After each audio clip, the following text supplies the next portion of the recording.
मैं नहीं तो कौन बे। घमंडी शेर की कहानी। दोस्तों, छोटे मोटे लक्ष्य हम अपनी काबिलियत से हासिल कर सकते हैं, लेकिन अगर आपको एक बहुत बड़ा काम या बहुत बड़ा लक्ष्य हासिल करना हो तो आपको एक बहुत अच्छी टीम की ज़रूरत पड़ती है। कभी कभी इस टीम में कुछ लोगों में अहंकार आ जाता है। यह कहानी ऐसी ही एक टीम पर आधारित है।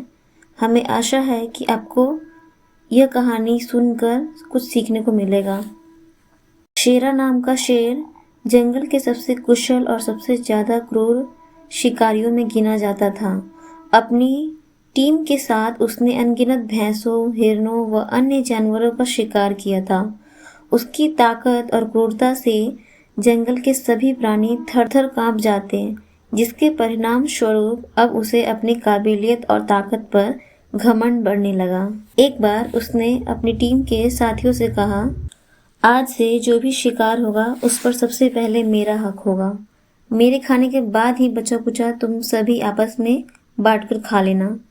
अपनी टीम के एक सदस्य शेरा के मुंह से ऐसी घमंड भरी बातें सुन सभी अचंभित थे।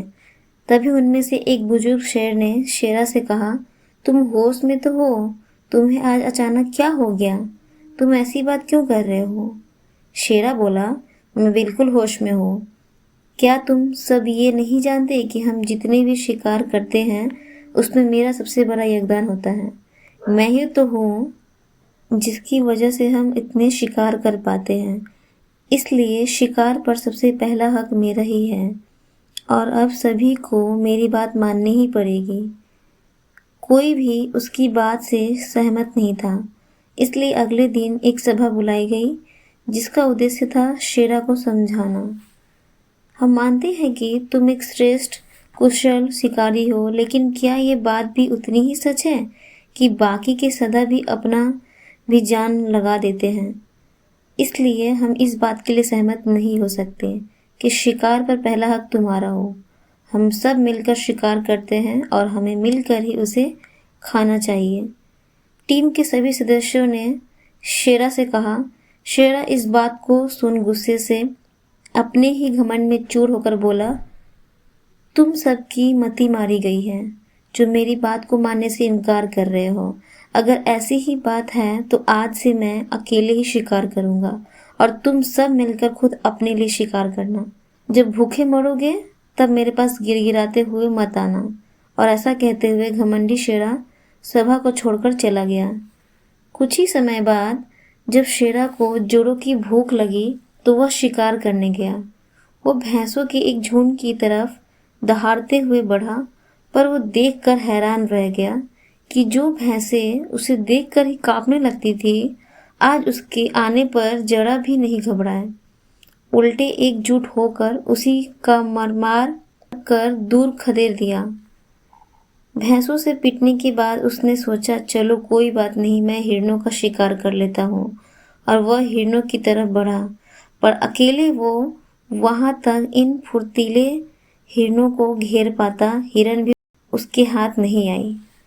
अब शेरा को एहसास हुआ कि इतनी ताकत होते हुए भी बिना टीम के सहयोग पाए वो एक भी शिकार नहीं कर सकता। उससे पछतावा होने लगा। अब वह टीम वर्क की महत्व अच्छे से समझ चुका था।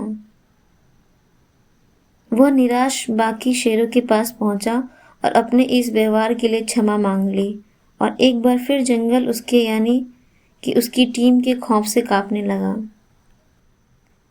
इस कहानी से हमें सीख मिलती है कि चाहे हम स्पोर्ट्स में हो, कॉरपोरेट वर्ल्ड में काम करते हो या कोई बिजनेस करते हो या किसी भी क्षेत्र में सफलता पाना चाहते हैं तो हमें एक अच्छी टीम का साथ चाहिए। टीम का हर एक मेंबर इम्पॉर्टेंट होता है और किसी भी लक्ष्य को पाने के लिए हर एक मेंबर छोटा मोटा रोल निभाता है। जैसे हाथ की सभी उंगलियां एक समान नहीं होती, लेकिन हम जानते हैं कि किसी भी एक उंगली के बिना हमें कोई काम करने में कठिनाई होती है। वैसे ही टीम में भी किसी मेंबर का अधिक तो किसी का कम रोल होता है। यदि बड़ा योगदान देने वाले ये सोचे कि जो कुछ भी है उन्हीं की वजह से है तो ये गलत होगा।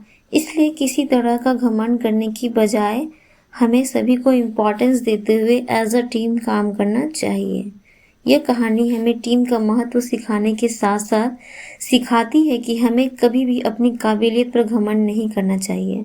साथ ही साथ गलती से अगर हम कोई गलत काम कर देते हैं तो जब हमें उसका एहसास हो जाए तो उसके लिए हमें माफ़ी भी जल्द ही मांग लेनी चाहिए, ना कि उसे अपने ईगो प्रॉब्लम बनाकर बात को और बिगाड़ देनी चाहिए।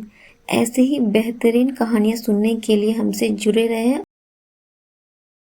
और हमारे चैनल को सब्सक्राइब कर दीजिएगा और ये कहानी ज़्यादा से ज़्यादा लोगों तक शेयर कीजिएगा ताकि उन तक भी ये कहानी पहुंच सके और वो भी ऐसी गलतियां ना करें